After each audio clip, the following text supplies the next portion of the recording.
Si Kapuso Primetime Queen Marian Rivera ang brand ambassador ng inilunsad na digital wallet app na Palawan Pay, ng Palawan Group of Companies na sikat sa kanilang pawnshop at money remittance center. Isinagawa ang media conference at launching ng app sa Happy Garden Cafe sa Jupiter Street, Makati City ngayong Martes 18 ng Marso taong 2025.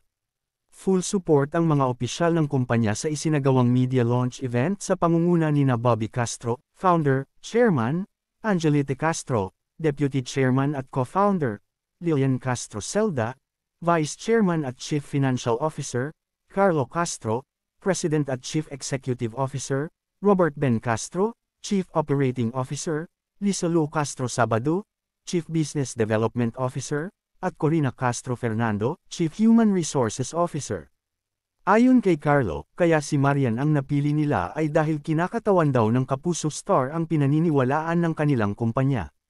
We've always looked for someone who truly represents what Palawan stands for: resilience, hard work, and success.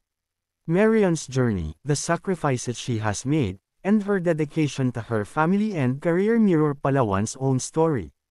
Ganun din ang Palawan, laging nagsisikap, laging nandyan para sa mga Pilipino, aniya. Saad pa ng mga opisyal, importante para sa kanila ang pagpili ng tamang endorser dahil kinakatawan niya ang kredibilidad ng kanilang produkto at serbisyo, kaya naman si Marian ang talagang napili niya bilang isang aktres, misis, at ina sa 2 anak. Nagpasalamat din si Bobby, ang founder at chairman kay Marian, dahil sa pagpayag niyang maging leading lady niya.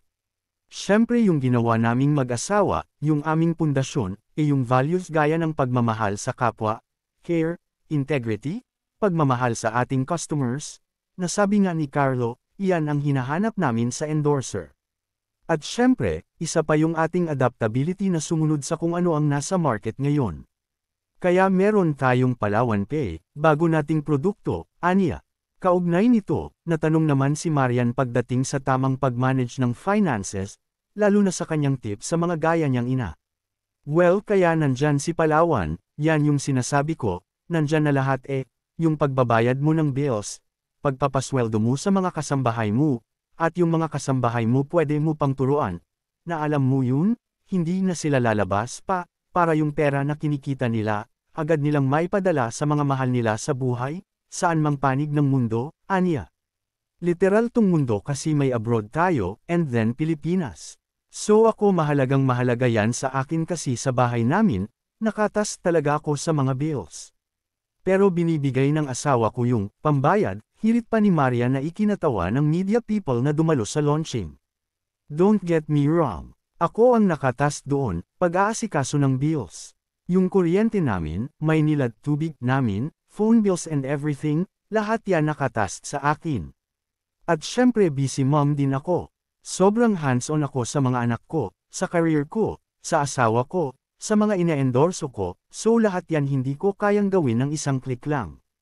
Kaya nandito itong Palawan, itong mga application na ito, para mapadali ang buhay ko, buhay ng mga busy na mga tao, dagdag pa niya. Dagdag pa niya, may notebook pa raw siya kung saan inililiste niya ang mga bills at gastusin para natatrack din niya ang mga lumalabas na pera sa kanilang bahay, dahil hindi naman daw biro kung paano ito kinita.